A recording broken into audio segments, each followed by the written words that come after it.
Blade, as I was saying at the start, Blade has been like the best kept secret from Feige. Like they've released nothing, but two little pieces of information that came out this week. Apparently, the Blade movie is going to be set in the MCU, obviously, in the 1920s. What? So apparently, 1920s Blade. So apparently, it's 1920s slash 1930s, and it's maybe that's how, like maybe they're going to go through the whole origin story of how he got turned or whatever. But yeah, what do you think? I love it. Yeah. You know, when we talk about the Fantastic Four, I think like the best I've talked about before, the best way to do it is to do like a 1960s style thing and then bring them forward for the modern timeline, like they did Captain America. So I think them doing this with Blade is actually awesome. You know, we've already seen Blade, his origin story kind of sort of in from the Wesley Snipes movies, right? Like we've already seen what a 2000s Blade looks like. So why not just kind of throw that, you know, big curve and set it in the 1920s America, which is kind of Prohibition era, glitz and glamour. You know, it's all like is the Gilded Age for America, which is always fun to see on screen. Yeah. For me. So I think it's awesome, and I think it brings, you know, vampire stuff back down to it, where it's like, oh yeah, it's not going to be, you know, people with AR-15s just spraying off weapons. You know, you have very limited types of guns back then. Yeah. I love it. I love the idea. Yeah, I think it's very cool. And then obviously there will be a jump to current times, because the second piece of information that came out is that apparently Kit Harington will be in the movie, and like so there'll be a team up between Black Knight and Blade, which kind of continues on from Eternals. So are you saying like you Blade becomes like who he is, and then it like fast forwards to the modern times? Yeah. Okay. I think he's gonna be obviously. I know he's half vampire, but I presume then he just doesn't age, or he ages at an extremely slow rate. So he will come forward and actually be in the live action version, or like the current timeline of the MCU. Just to answer Sandy's question in the chat there, Mahershala Ali is playing Blade. But like once you look him up, you'll know who he is. Like he's been one of the, you know, most underrated actors over the past like 10 years. I think he should have way more roles. It's got such great range. Very excited. And you know, one thing I think that's going to be cool about them bringing it back to the 1920s is something that Captain America did by going back to World War II. That's kind of looked over, is it allowed them to establish Hydra as this like entity that's been around for a while. So I'm sure if they're going back to the 1920s with Blade, they're going to establish some type of organization, some type of group that's kind of sitting around the 1920s and starts laying that groundwork for it to kind of surround the MCU as a whole for a while. Yeah. And like show us that, this has been around, but it's been like a secret society that you just haven't known about. It kind of lets them do stuff with it going forward, where it builds this history, builds this mythos for it, rather than just him Blade being in 2022 and be like, oh yeah, you don't know about the Dark Brotherhood? Like, it's just, that's kind of weird, right? Yeah. So I think I'm pumped. Like that's some of the most exciting news I've heard, because I love when the MCU goes back in time like that. Love it. Everything that's happened in the MCU in the past has been amazing. Yeah, I think they need to do the same thing with Wolverine as well, and I think they will. I think that's kind of the of course the rumor. He should show up. Yeah, that would be really cool if he just happens to run across like Wolverine for a second. Yeah. I'm not sure like what the situation would be. Maybe they're just both at a bar at one point, because I believe that Blade since he's a daywalker, he can have both food and blood, right? Yeah. So I mean, like they could totally meet up at a bar at some point. Smells his blood's different. He's just like, fuck off. Like they just get really mad at each other. Imagine you at one point you have a crossover in the past between Steve, Wolverine, and Blade. That'd be wild. Oh my god! Because insane. I've always thought, because you know I've spoke about this before, but that the intro to that Wolverine movie, the first what was it called, the Origin Wolverine movie, where he's just going through all the world wars and stuff. I'm like, imagine like if they did like in this version of it, where if they did something very similar, like had him starting off in the 1800s or whatever and kind of going through the wars and stuff, and then they somehow kind of work him into the first Avenger.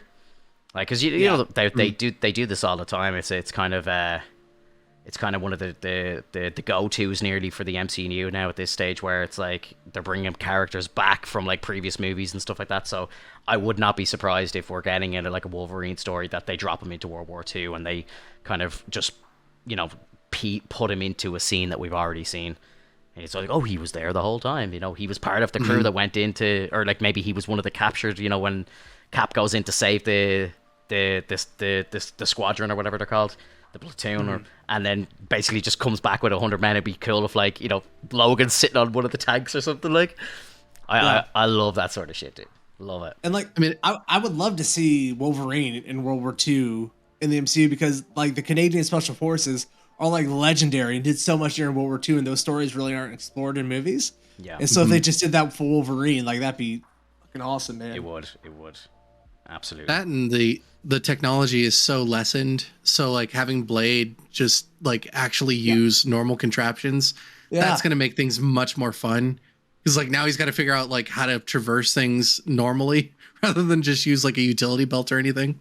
Yeah. And, you know, that'd be interesting to see what Blade actually looks like when he doesn't have, like, his signature look is like a tactical vest, right? Like, what does he look like when he's not in a tactical vest? When he doesn't have a katana that he puts on, like, the middle of his back? Like, how does he get all this stuff? Like, I think that, if that idea is true, that's one of the best things the MCU has come up with in a long time. And I can't wait to see it in 2026. It's going to be a blast. Yeah, I mean, I just took a look at the early history of Eric Blade, which otherwise known as Eric Brooks. He was born on the 24th of October, 1922. So it sounds like it might have the same situation that you just mentioned, Finto, where it's just more so like an origin kind of situation, and then fast forward to the modern times. Yeah. But I mean, it still would be fun to see like through the decades. Yeah. You know, see what he's going through, and you know, of course, if they decide to do like through the decades, they're gonna make it funny as well. Once they hit the 70s and the 80s, he's gonna be wearing like, I don't know, some bell bottoms or something. Big afro.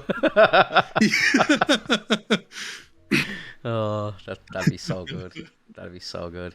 I love that kind of like style of storytelling, where they kind of just like quickly kind of just jump into a decade, and then it's like, you know, 20 minutes later we're in another decade, and it's just kind of, you get to see a bit of everything, and it's always really good. Yeah, I think the world will definitely get the same for Wolverine, I think. Did they say what part of the world or a part of America that Blade is born in? I think he's actually born in England or something, wasn't he? Did I read that? Or oh, really? Let me see. I actually think he's English. He was born in Soho, London. Yeah, he's from London, and then again that ties into why he would be in London at the end of Eternals. Like it's where he's from, like, you know. So and I think as well, what'll be a very cool idea is if we're probably gonna see Blade interact with the Whitman family. Yeah, the previous like the Black Knight, right? Exactly. Yeah. So then that's how he knows about the Ebony Blade and so on, and you know, it's all connected. And even still, like, you know, the old Black Knights were villains, right? So like that could be the villain to the Blade story. The Black Knights were not always like the good guys and stuff. It's kind of Kit Harington's the role he's going to play, kind of decides to be the good guy. You know, Black Knight went up against the Avengers and stuff. So if they put Blade versus the Black Knight in the very beginning, and that's how this history and how he knows about the Ebony Blade and all that, that is even better. That is even better. Holy moly! I think we're on to a winner, boys. Can I share a photo of one of the original costumes for Blade? Please. Oh, please. There's nothing more that I love in, like, embarrassing old Marvel stuff when we act like they're geniuses. And like they were, right? But it's still like Look at those quads though. Holy. Yeah. Oh, those are some riding pants right there. Man didn't skip leg day anyway. Holy shit. That's cool, It's dude. crazy. It kind of looks like the old steak. like Luke Cage. Like, have you ever seen the original like drawings for Luke Cage and stuff? Yeah. Oh yeah. Kind of get a Luke Cage vibe off. That's cool, man. I like that. Look at these colors. It's cool. Yeah, it's they really cool. like to be very colorful back then. Yeah, they got to make them jump out on the page like as well. Mm-hmm. Yeah, I like it. I Yeah. like it. Very funny. Steak in one hand, steak in the bandolier, and just ready to go. Starving. He looks like a skydiver or a pilot, says Mizuki in the chat. Yeah. Yeah, what's up with the goggles? Yeah, it's amazing. I love it. It's to Someone get blood. skydive with. He doesn't get blood in his eyes. Yeah, he's like, oh, it hurts. Put goggles on. The hell is this? Uh, I'm just joking. These designs are awesome, but I feel like Marvel and everyone, they get a little bit too much credit, you know? Like we gloss over how weird it was back in the day. Yeah. oh yeah, I mean it was definitely more campy back then. Hey, what's going on, everybody? It's me, Hoffman, from the Marvelous Chats Podcast. You just got done watching a clip from that podcast, the Marvelous Chats Podcast. You can find a link to that entire episode over here, down in the description, in the comment section, wherever you just want to click around. You can go watch that entire episode to see everything else we talk about, because we talk about all the Marvel stuff, all the Star Wars stuff, all the geeky stuff that you see around the internet that you want to watch or listen to our opinions on. It's down in there. All right, that's going to do it for the video. Hope you guys have a good rest of your day. Thanks for stopping in and checking us out. We'll see you guys on the next video. Later, everyone.